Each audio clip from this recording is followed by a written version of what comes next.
Bonjour, chers téléspectateurs. On est heureux de se retrouver aujourd'hui, encore une fois, pour une autre participation à l'École du sabbat, et c'est qui va traiter des paraboles. Je suis heureux d'avoir avec moi encore Jairo, merci beaucoup, à ma gauche, et James à ma droite. Comme on dit, c'est 3J.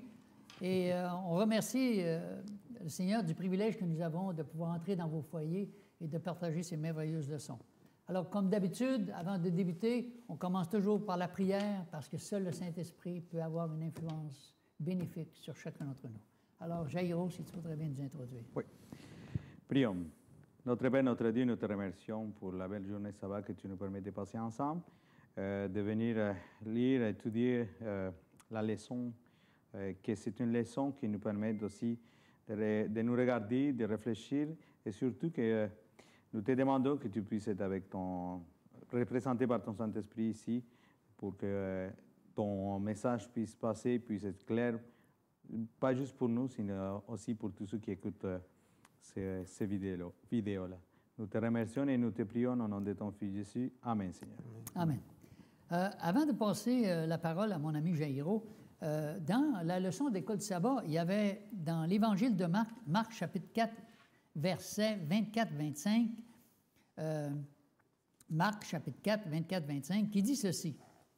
Il leur disait encore, prenez garde à ce que vous entendez.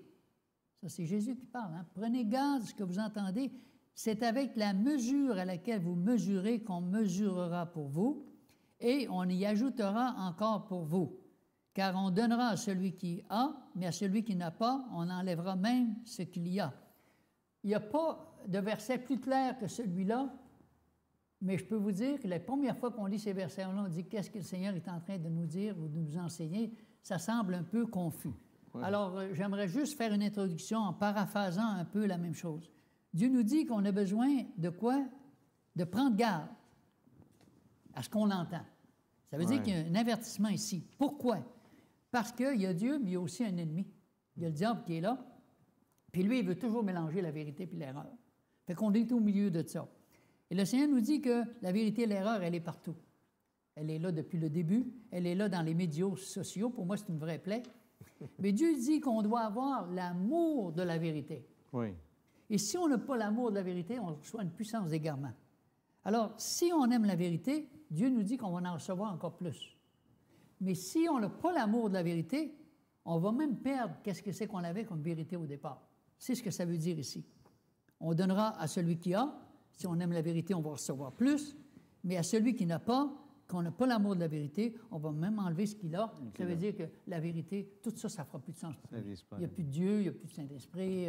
La parole de Dieu, ce n'est pas vraiment inspiré. Alors, je pense que c'est une mise en garde. Puis c'est pour ça que les paraboles nous ont été données. Et c'est là-dessus qu'on va un peu élaborer. Alors, qu'est-ce que tu pourrais nous dire, Jairo, sur dans la journée de lundi, de dimanche et de lundi, oui, par rapport aux paraboles du semeur et l'interprétation de Jésus, en sachant que si on ne comprend pas la parabole du semeur, toutes les autres paraboles, ça veut rien dire. Oui, c'est on les comprendra encore moins.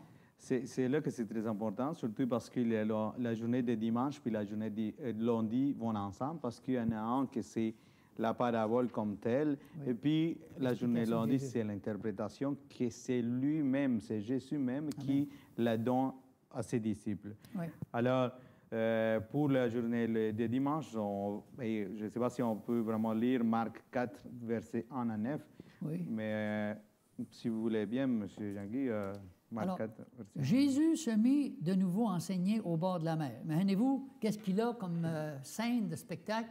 Il est au bord de la mer, il y a l'océan en arrière, et il y a les gens qui sont assis là. C'est tout un auditorium absolument extraordinaire. Avec une acoustique naturelle. Yes, sir. Vous avez raison. Une grande foule s'étant assemblée auprès de lui, il monta, il s'assit dans une barque sur la mer. Toute la foule était à terre sur le rivage. Il leur enseigna beaucoup de choses en paraboles, et il leur dit dans son enseignement, « Écoutez, un semeur sortit pour semer. Et comme il semait, une partie de la semence tomba le long du chemin. Les oiseaux vinrent, ils mangèrent.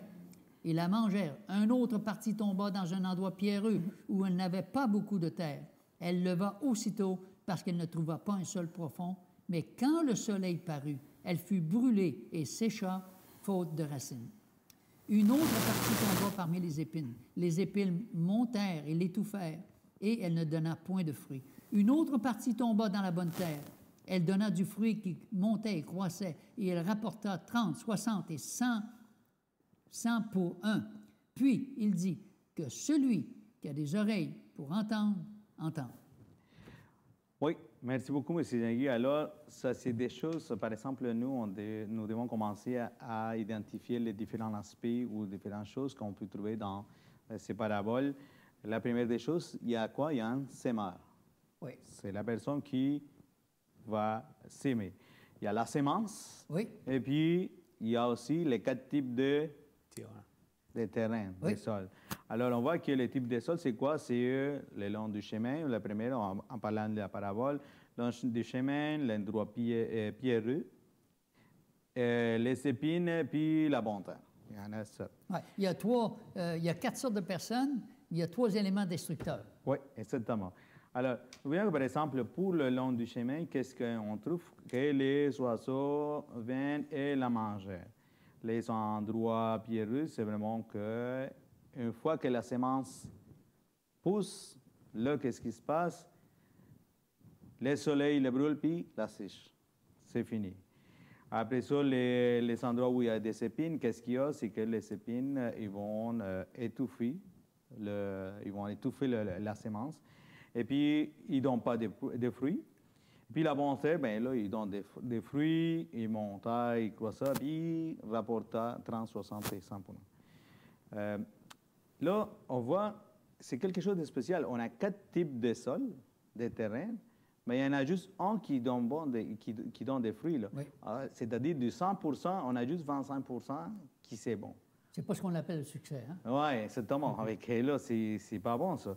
Mais la fait, c'est que nous, aujourd'hui, on pourrait se poser la question, nous sommes de quel côté? Nous sommes de la minorité ou la majorité? Pourquoi? Parce que ça dépend aussi où est-ce qu'on sème, où est-ce que la semence rentre selon notre esprit, que va donner des résultats ou pas. Et que ça, c'est vraiment un bon résumé la journée lundi, dimanche, excusez-moi, parce qu'on parle juste de les différents aspects qu'il y en a. Mais pour la journée de lundi, que c'est l'interprétation, que là, on va plus loin, que c'est très important parce qu'on pourrait commencer à faire des hypothèses, plein de choses. Mais Dieu même, Jésus même, il va donner l'interprétation. Où est-ce qu'on les trouve? On va les trouver dans Marc 4, versets 13 à 20. Je ne sais pas si on peut le lire ou... Peux-tu le lire, OK. James? Il leur dit encore, vous ne comprenez pas. Ces paroles. Il leur dit encore, vous ne comprenez pas cette parabole. Comment donc comprendrez-vous toutes les paraboles? Le semeur sème la parole. Les uns sont le long du chemin où la parole est semée. Quand ils l'ont entendue, aussitôt Satan vient et enlève la parole qui a été semée en eux. Les autres, pareillement, reçoivent la semence dans les endroits pierreux. Quand ils entendent la parole, ils la reçoivent d'abord avec joie. Mais ils n'ont pas de racine en eux-mêmes, ils manquent de persistance et dès que survient une tribulation ou une persécution à cause de la parole, ils y trouvent une occasion de chute. D'autres reçoivent la semence parmi les épines. Ce sont ceux qui entendent la parole, mais en qui les soucis du siècle, la séduction des richesses et l'invasion des autres convoitises étouffent la parole et la rendent infructueuse. D'autres reçoivent la semence dans la bonne terre. Ce sont ceux qui entendent la parole, la reçoivent et portent du fruit 30, 60 et 100 pour un. On dirait que c'est tellement clair que ça ne laisse pas vraiment d'autres interprétations différentes, celle qui est la parole de Dieu. Puis on pourrait dire, OK, c'est fini, on vient de passer la journée lundi parce que c'est tellement clair. Mais il y a une chose importante, il y a un aspect que... Pourquoi il donne cette interprétation-là? Pourquoi lui, il arrive à expliquer ça? Parce qu'il était avec qui, Jésus? Il était avec les disciples. Puis les disciples, ils n'avaient pas compris. C'est drôle, mais même les autres qui étaient à côté de Jésus, ils n'ont pas compris la parabole. Alors, ils ont posé la question. Puis Jésus lui-même, il a dit, OK, c'est bon, regarde, je vais vous donner l'interprétation. Donc, on voit qu'il y a un sémeur. Quel sémeur? C'est qui? C'est Dieu. C'est Jésus, c'est le Saint-Esprit. Ouais. Oui. Et même nous, on pourrait rentrer là parce que c'est nous qu'on va va quoi? On a une sémence que Dieu nous a donnée, que c'est la parole de Dieu, puis nous, on doit la partager. Et l'homme ne vivra pas de pain seulement, mais de toute parole qui sort de la bouche de Dieu. Exactement. La sémence, il y a une seule sémence, c'est la parole de Dieu. Oui. Il n'y a pas d'autre sémence Amen. sinon la parole de Dieu. Yeah. Alors, le type de sol, c'est quoi? C'est l'esprit avec lequel nous recevons la parole de Dieu. Donc, encore une fois, nous venons au long du chemin, c'est quoi? C'est un sol qui est quand même assez sèche, qui est quand même, qui a rien qui va pousser là. C'est le cœur humain qui est réceptif ou pas par rapport à ça. Exactement. Donc, dans ces situations-là, qu'est-ce qui va se passer? Nous, on va partager la parole de Dieu, ou même une personne va partager la parole de Dieu avec nous. Mais vu qu'il n'y a pas un espace où on peut vraiment s'enraciner, que Satan, tout de suite, il va enlever ces semences-là. Après ça, on a là où on a les pierres, les roches, puis tout ça. On voit, parce que même chez nous, ici, il y a une petite poussière ou quoi que ce soit, puis avec de l'humidité, puis tout ça, ça commence à pousser. Là. Même si c'est asphalté, là, ça commence à pousser tranquillement. Mais il n'y a pas non plus quelque chose pour qu'il puisse le tenir fort. Alors, qu'est-ce qui se passe? Il va disparaître rapidement. Parce que le soleil, la pluie, tout ça, alors c'est nous qu'on reçoit quand même avec joie. On dit, ah, c'est un beau message, quelque chose de très intéressant, mais il n'y a pas vraiment de bonnes racines. Ça va, même peut-être la même journée, après qu'on ait entendu parler la parole de Dieu. Il ne faut pas oublier que ça dit, quand les gens entendent la parole, Satan vient. Ça veut dire que c'est là que les problèmes commencent. Il va tout faire, il va dire, t'es bien niaiseux, c'est pas vrai cette histoire-là, tu vas te faire attraper dans toutes sortes de choses. Alors, c'est sûr que l'ennemi est là aussi pour nous décourager, puis tout ça. Puis il y a des gens qui aiment en entendre parler, mais quand tu arrives aux pratiques, bien, ils ne sont plus là. Et puis, ça montre aussi que la germination, c'est la croissance de la vie spirituelle. Oui. S'il n'y a pas une croissance, la germination, pensons-y pas, ça c'est... Oui. Ah, si tu avais fini, c'était juste pour dire, pour que peut-être des fois les gens ont du mal à le voir concrètement, pour le mettre en termes d'aujourd'hui, parce que j'ai quelqu'un en tête que je connais, ils acceptent la parole, il y avait un effort, je crois que j'étais à Montréal, elle est amie avec moi, elle a reçu ça avec joie, mais comme tu dis, Satan vient, qu'est-ce qu'il va faire? Il y aura une déception amoureuse, il y aura un nouveau travail qui ne va pas accepter de lui donner le sabbat. L'église, elle va arriver, ça lui est arrivé, elle va arriver, puis une sœur lui a dit, tu t'es assis à ma place. Ah, mais pourquoi tu as mis un pantalon, cette église, on n'accepte pas. Des petites choses comme ça qui font que, plouf, c'était presque superficiel, il n'y a pas eu encore de racine, la personne, qu'est-ce qu'elle fait? Elle quitte l'église. Le diable est dans les détails. Oui. Alors, c'est certain que ça prend toutes sortes de formes et les gens ne se méfient pas de toutes ces petites choses-là qui fait que la personne semblait tellement spirituelle, puis elle aimait ça. La première chose que tu vois, elle ne vient plus, c'est fini. Oui, exactement. Là, on continue quand même avec l'endroit qui a beaucoup de épines. C'est clair, comme on dit. Aujourd'hui, on a tellement de choses, tellement des affaires par-dessus la tête qu'on n'arrive pas. Même si on lit la parole de Dieu, et même s'il y a quelque chose qui est en train de pousser en nous en tant que la parole de Dieu, on a tellement occupé plein d'affaires que ça finit pour que nous n'ayons plus de temps pour consacrer à Dieu. Ça fait que c'est Dieu. Oui. Juste une aparté, il y a des fois, on dit, tiens, le semeur, on a l'impression qu'il a semé dans un champ d'épines. Non, pas du tout. Il avait semé apparemment dans une bonne terre.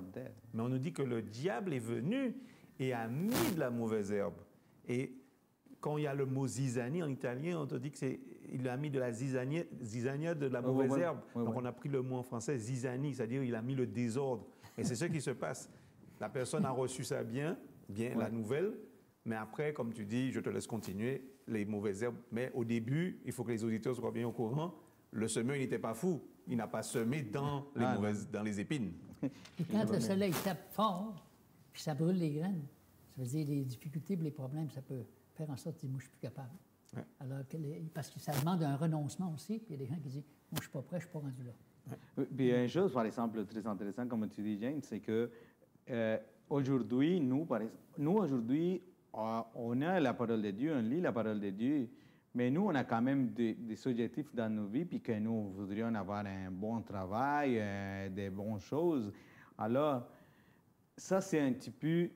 Il y a un petit danger lorsque on commence à mettre en première nos objectifs au lieu de la parole de Dieu. Ouais. Parce que facilement, même pour un chrétien, il n'y a pas tellement de responsabilités, qui a un petit travail, une petite affaire, lui, il peut avoir plus de temps à consacrer à la parole de Dieu. Mais si on commence à faire plein d'affaires, on se peut pas. Oui. Mais ça te dit, les soucis de la vie, c'est-à-dire que la personne, elle veut travailler pour le Seigneur, mais comme par hasard, dans son travail, elle a tellement de problèmes qu'elle n'a pas le temps. Ou bien que elle est bien avec sa femme, il n'a pas de problème avec sa femme, mais par contre, il a des problèmes avec ses enfants qui deviennent rebelles, son enfant pas. Donc, un tas de choses, les soucis de la vie. Et si ce n'est pas ça, eh bien, ça sera peut-être la santé. Si ce n'est pas ça, ça sera un problème. Il sera attaché à ses richesses, il risque de perdre sa maison. S'il n'accepte pas un compromis dans son travail, il risque de perdre son emploi. Donc, un tas de choses qui sont extérieures. Mais lui, au début, il a la bonne volonté. Tu as tellement raison. Je me rappelle de personnes qui m'ont dit, Jean-Guy, au lieu de faire des prédications en avant, tu serais bien vite t'occuper de ton fils. Autrement dit, arrête de nous faire des prédications. Regarde. Alors, ça, c'est le jeu de l'ennemi aussi, hein, qui fait que quand on a des années, bon, on a peut-être avoir de l'air des bons chrétiens et tout ça, mais c'est les difficultés qui vont nous faire découvrir qui on est vraiment, comment est-ce qu'on réagit face à ça. Oui. Et puis, on peut trouver toutes sortes d'excuses aussi pour laisser tomber puis tout ça. Puis les vieilles habitudes d'une vie de péché, ça ne disparaît pas du jour au lendemain non plus. Il y a des gens qui pensent parce qu'ils viennent au baptême, tout est beau, tout est extraordinaire. Non. Écoute, on pourrait passer beaucoup de temps sur ça parce que c'est une parabole fascinante. Une parabole très fascinante. Mais le meilleur, M. Jean-Guy, c'est que ça reste la dernière partie, le bon terrain, où ça fonctionne parfaitement. On prie pour vous et pour nous pour que vraiment on puisse être cette graine-là qui porte du fruit jusqu'à dans l'éternité. Le Seigneur a payé le prix pour que la graine puisse porter du fruit. Exactement. Ouais. Alors, moi, j'avais un petit peu la partie sur pourquoi les paraboles. J'avais marqué quelques petites choses. Jésus se servait des scènes de la nature. La nature, c'est lui qui l'avait créée. Et la vie de tous les jours pour illustrer des vérités spirituelles.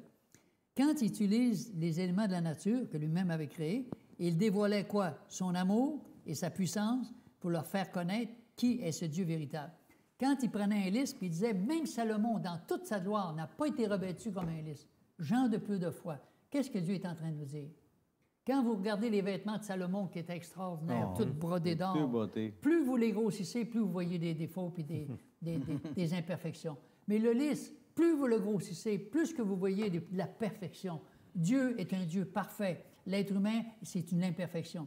Alors, il y a plein de choses dans un concept très simple où Jésus est en train de prendre à moins de petites choses pour nous instruire et pour nous enseigner. Et si on veut retirer des leçons, on peut dire, Seigneur, oui, c'est vrai, le Seigneur du genre de peu de foi. Je vais vous revêtir encore plus beau qu'un lys. Plus beau. Wow! Ça veut dire qu'on a de la valeur. OK, oui. OK. Certainement. Alors, ça dit, les moindres détails de la nature lui servaient d'illustration. La nature entière était pour Jésus une occasion d'enseigner des vérités. Jésus savait tout d'abord que les chefs religieux s'opposeraient à tous ces enseignements, et qu'ils chercheraient constamment à le prendre en défaut et de l'accuser et de se débarrasser de lui en le tuant. Les paraboles censuraient leur hypocrisie et leur méchanceté. La nature est le précieux manuel de Dieu. Il y a une harmonie entre la nature et le monde spirituel. Et c'est ce que Jésus faisait en utilisant les paraboles. On a un livre d'ailleurs qui est Ça d'épais, qui parle des paraboles, et uniquement sur la semence, il y a 26 pages sur la semence. Alors, je l'ai tout lu, puis je trouvais ça, je disais, waouh, autant de choses à dire. Alors, on aurait pu prendre toute l'après-midi juste pour cette parabole. Oui, ça c'est. Alors, merci bien. Puis, on continue avec toi, James, concernant la lampe et la mesure et des histoires de semences. Je m'excuse de faire le geste, il y a une grosse mouche qui qui t'essuie. Comme c'est l'été, il y a des mouches. Alors, la lampe et la mesure, la leçon de mercredi, donc on nous dit que... On va déjà lire, c'est pas long, Marc 4, versets 21 à 23. Oui.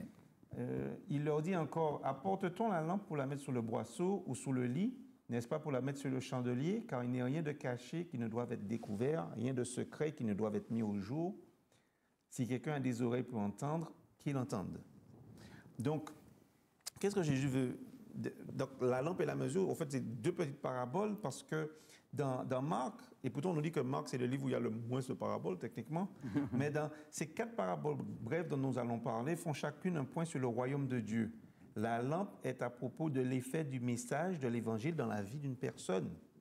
Verset 22, on voit bien qu'il dit, Jésus indique que ce qui est caché sera éventuellement révélé. Oui. Cela, c'est comme on est toujours dans le schéma qu'il y a dans Marc de révélation secret qu'on retrouve un petit peu dans cet évangile-là. Vous vous rappelez, même quand il fait les guérisons, Jésus, il dit ne le dis à personne. Donc il y a toujours du caché, révélé un petit peu, c'est un genre de schéma. Et le point est que la vérité sur Jésus doit éclater au grand jour. Elle va être révélée. Donc, si on revient sur la leçon, on voit que la lampe, pour que les auditeurs voient un peu, on peut penser que ça pourrait être un chandelier juif, là, comme une menorah, là, ça éclairait le temple ou des fois les maisons, mais ça peut être aussi juste une lampe un petit peu comme dans Aladdin, dans les choses d'Aladdin, là, une petite lampe à huile qu'il portait. Là. Il y en a qui n'étaient pas grosses non plus, ça tenait dans la... Exactement, il y en avait même sous les choses. Et surtout plus que l'ambiance est noire, il y a besoin juste d'une petite lumière pour que ça s'éclaire. Ah ben exactement, spécial, exactement. Et des fois même, dans la Bible, ça dit des fois la lampe, on la met pour qu'elle éclaire la ville. Parce que là, on nous dit les constructions étaient faites d'une façon comme si c'était concentrique. Donc celui qui avait de la lumière en haut, il illuminait un petit peu ceux qui étaient plus bas, en contrebas. Donc c'était fait de façon exprès. Et la parabole, en faisant référence à des secrets rendus publics, la parabole elle fait référence à des secrets rendus publics. Tous ceux qui ont une adresse électronique ou un ordinateur, nous dit la leçon, qui a été piratée, en connaissent un rayon là-dessus. Donc, un instant. Donc, ça, c'était la parabole sur la lampe. Si on passe à la deuxième parabole dans la leçon de mercredi, c'est la parabole sur la mesure. Marc 4, verset 24. Il leur dit encore, donc ce sont de petites paraboles. Il leur dit encore, prenez garde à ce que vous entendez. On vous mesurera avec la mesure dont vous serez servi, et on y ajoutera pour vous. Car on donnera à celui qui a, mais à celui qui n'a pas, on ôtera même ce qu'il a. Donc, on pense tout de suite à l'histoire de David quand il avait pris le bien. On lui avait raconté l'histoire de celui qui avait pris l'agneau pour recevoir son ami. Et puis finalement, c'est l'histoire de David qui avait pris l'époux de Bathsheba, et alors qu'il avait plusieurs épouses. Donc, on nous dit dans de nombreuses régions du monde, on vend des produits frais sur des marchés ouverts. Les commerçants ont généralement une balance pour peser les produits qu'ils vendent. Ces vendeurs ont l'habitude d'en ajouter un peu plus pour l'acheteur pour que celui-ci se sente traité équitablement. D'habitude, on se dit, c'est bizarre. Jésus revient sur la manière dont les bons vendeurs traitent les acheteurs pour énoncer une idée sur l'ouverture d'esprit à la vérité. Si quelqu'un est réceptif et suit la lumière, il en aura davantage encore. Mais s'il rejette la lumière, même ce qu'il a auparavant lui sera enlevé. Donc, ce qu'on peut dire là-dessus, c'est Jésus commence avec un avertissement d'évaluer avec précaution ce que les gens entendent. Car entendre les mauvais mots, le mauvais message est une menace pour le croyant. On parlait tout à l'heure du sol. Ouais. Il a reçu la bonne nouvelle, mais s'il commence à entendre, ah oui, il y a des ragots, il y a des chicanes dans l'église, ça peut faire partie des épines qui viennent étouffer la bonne parole qu'il avait entendue. Donc, j'essaie de me relire. Jésus continue en indiquant que la façon dont nous traitons les autres, ça devrait être la même façon dont nous souhaitons être, c'est un peu la règle d'or, être traité. Les bénédictions que nous recevons sont en proportion aux bénédictions que nous donnons aux autres. Oui. On revient à, est-ce que je suis là pour servir dans l'Église ou juste pour être servi, voilà, l'Église va me donner, va prendre soin de moi. C'est là que tantôt, je voulais ajouter une petite partie. Nous aussi, il faut qu'on fasse beaucoup d'attention aussi, parce que comme tantôt, comme tu dis, par exemple, il y a une nouvelle personne qui vient à l'église, puis qu'il commence à sentir qu'il aime ça, puis tout ça. Mais nous, juste l'effet d'aller lui dire « Hey, tu es assis à ma place », C'est nous qu'on vient d'enlever ces personnes-là de la gloire de Dieu. On vient de donner un mauvais message à ces personnes-là parce que, hey, toi, tu ne prends pas ma place à moi. Ça fait que, va-t'en. Fait que nous devons aussi prier pour que Dieu puisse nous aider à bien parler, à bien aimer les personnes. Puis regarde, une chaise, ce n'est pas quelque chose pour qu'on vienne dire n'importe quoi puis qu'on fasse après ça partir la personne. Écoutez, c'est important ce qu'on est en train de dire. Je me rappellerai toujours d'un événement où on avait un potluck, et puis c'était une dame qui était tout seule avec sa fille. Et puis, elle dit, ah, moi aussi, elle dit, je vais faire un bon plat de macaroni. Elle dit, au fromage, là. Elle dit, végétarien. Puis là, à chaque fois que les gens passaient, elle dit, hey, c'est moi qui l'ai fait, macaroni. Les gens en prenaient, puis tout ça. Mais à un moment donné, moi, j'étais un peu plus loin, puis je la vois, elle est toute en larmes. À part, elle va chercher sa fille. Je regarde où elle va, j'ai dit, tu vas où? Elle dit, je ne veux pas te parler. Elle met son paletot, puis elle part, puis elle sort. J'ai dit, c'est quoi qui s'est passé? Fait que là, je fais un petit peu ma petite enquête. Il y a une sœur de l'Église qui a dit, tu sais, ma sœur, le fromage, il ne faut pas manger ça. C'est pas bon. C'est une. Mais elle a dit, je ne serai jamais végétarienne de ma vie. Elle ne savait rien là-dessus. Aujourd'hui, on connaît beaucoup de choses, le végétarisme, mais dans mon temps, on parlait quasiment jamais de ça. C'était des extraterrestres. Alors, pour une remarque désobligeante. Mais moi, je suis allé la voir après, tu sais. Puis j'ai dit, c'est une personne dans l'Église, mais les autres, ils l'ont tous trouvé bon, ton macaroni. Oui. Pourquoi tu as laissé une personne te démolir comme ça? On a tous dit, c'est formidable ce que c'est que tu as fait. Puis une qui vient te faire du mal, c'est l'ennemi qui sert de ça pour t'éliminer. Mais oui. Comme on dit depuis tantôt, c'est dans les petites choses, mais c'est comme ça que l'ennemi réussit à nous éliminer de l'Église. Mais oui. Tu sais, le diable vient. Il attaque l'ego, il attaque la sensibilité. Oui. Donc, Jésus, pour terminer la journée de mercredi, Jésus réitère cette idée par la négative. Vous voyez l'idée par la négative en déclarant que ceux qui n'ont pas, le peu qu'ils ont leur sera enlevé. Sur le coup qu'on lit ça a l'air très inflexible. Ça a l'air dur, mais ça illustre que la vérité qui est que l'Évangile apporte une bénédiction. Et son absence produit une malédiction. Oui, malédiction. On va dire. Donc ça, je l'avais pris sur le Andrews Bible Commentary. Autrement dit, la leçon nous dit, si quelqu'un est réceptif et suit la lumière, il en aura davantage encore. Mais s'il rejette la lumière, comme on avait tout à l'heure, même ce qu'il avait auparavant lui sera enlevé. Ça, c'est important. Ça revient, ce principe-là, pour dire, c'est précieux, qu'est-ce que Dieu nous dit? Jésus était la lumière du monde. Ça dit, la lumière, il est venu dans ce monde, parmi les siens. Puis, ça dit qu'il s'est fait chair. Mais ça dit, ils n'ont pas voulu le recevoir. C'est une lumière qui les aveuglait. Alors, Jésus a déguisé sa divinité sous un manteau d'humilité, un manteau humain. Et d'humanité aussi, pour pas que les êtres humains soient éblouis par la beauté, par la puissance, par la lumière que Jésus aurait pu dégager. Et malgré tout ça, on l'a rejeté pareil. Ah oui. Pourtant, c'était Jésus. Non, il ne l'a pas eu facile, hein? Non, on ne peut pas plaire à tout le monde.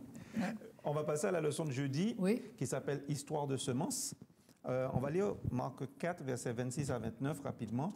Il dit encore, il en est du royaume de Dieu comme quand un homme jette de la semence en terre, qu'il dorme ou qu'il veille nuit et jour, la semence germe et croît sans qu'il sache comment. Donc, il y a un processus, c'est automatique. La terre produit elle-même d'abord l'herbe, puis le grain, tout formé dans l'épi. Alors, l'herbe, puis l'épi, puis le grain, tout formé dans l'épi. Et dès que le fruit est mûr, on y met la faucille, car la moisson est là. Donc, qu'est-ce que cette parabole nous enseigne? La majorité de l'évangile de Marc a des parallèles, soit dans Matthieu, dans Luc ou les deux. Mais on nous dit que ce n'est pas le cas dans cette parabole. Elle n'apparaît que dans Marc. Il ne faut pas la chercher ailleurs. La perspective de cette courte parabole, c'est le processus de croissance. Jésus indique que c'est ainsi que fonctionne le royaume de Dieu. Les humains ont un rôle à jouer, mais la véritable croissance est l'œuvre de Dieu. On peut avoir la volonté de participer, mais c'est Dieu qui fait le travail. Tu lui dis, transforme permet que ton Saint-Esprit me transforme et on doit voir la transformation en nous, mais nous-mêmes, des fois, on ne la voit pas, on ne voit pas qu'on se transforme. Ce n'est pas un processus sans fin. L'histoire se termine brutalement avec la maturation de la semence. Quand on nous dit dans l'histoire, la faucille est appliquée, c'est-à-dire qu'il y a un arrachage qui fait. De même, le retour de Christ mettra brusquement un terme à l'histoire de notre monde. Donc, la graine, elle croît automatiquement. L'emphase de la parabole est sur cette croissance que l'homme ne comprend pas. D'accord? Le processus fait allusion à la croissance mystérieuse du royaume de Dieu. Et le point final, c'est la récolte quand Jésus reviendra. Si on part dans la deuxième parabole, encore une fois très petite, c'est 30 à 32. Vas-y, Rairo, tu peux lire. Il dit encore, à quoi comparerons-nous les royaumes de Dieu? Ou par quelle parabole les représenterons-nous? Il est semblable à un grain de sénévé qui, lorsqu'on les sème en terre, est la plus petite de toutes les semences qui sont sur la terre. Mais lorsqu'il a été sémé, il monte, devient plus grand que tous les légumes et il pousse de grandes branches en sorte que les oiseaux du ciel peuvent habiter sur son ombre. Merci. Donc, on voit que ça nous parle d'arbres qui abritent tout le monde en dessous. Et on nous dit qu'il y a une référence à Psaume 104, parce que le point central de cette parabole, c'est la façon dont le royaume de Dieu passe de petit à grand. Il fait une évolution de petit à grand. Donc, 104, verset 12, qui dit « Les oiseaux du ciel habitent sur leurs bords et font résonner leur voix parmi leurs rameaux. » Donc, ça parle de grands arbres qui, là-dedans, les oiseaux nichent, etc., qui protègent tout le monde. On avait un petit peu l'image avec Nebuchadnezzar aussi, qui était un petit peu représenté comme ça, parce qu'il était un grand empereur. Donc, il faut que je me retrouve. Et oui, donc ces références et allusions au pouvoir royal, à la puissance du royaume de Dieu, illustrent comment, malgré des débuts modestes, l'histoire se terminera par une glorieuse victoire. Oui. Amen. Parce que c'est vrai que l'œuvre de Dieu a commencé très modestement avec des pêcheurs, des marins pêcheurs, on va dire, des pêcheurs qui pêchaient, et puis d'autres personnes qui n'avaient pas l'air tout le temps de s'entendre. On dit même que c'était une bande de misfits, on va dire presque, de gens marginalisés. Et puis finalement, Jésus est mort sur la croix, leur leader est mort, donc on se disait, ben, c'est éteint dans l'œuf, c'est fini. Mais on a vu comment, non, c'est le contraire, c'est parti, malgré les persécutions du Moyen-Âge, etc. Donc, comme le grain de moutarde qui est vraiment petit, 1 à 2 mm de diamètre, on nous dit que surtout la moutarde noire, elle a dans ses graines, il y a 700 graines par gramme. Bien qu'il s'agisse d'une des plus petites graines du monde, elles sont néanmoins très petites comparées à la plante qu'elles produisent qui peut atteindre 3 mètres de hauteur. Donc, Jésus remarque que les oiseaux font même leur nid dans les branches du plant de moutarde. Cette dernière référence est une allusion, on l'a vu à Psaume et à Daniel 4, versets 10 à 12.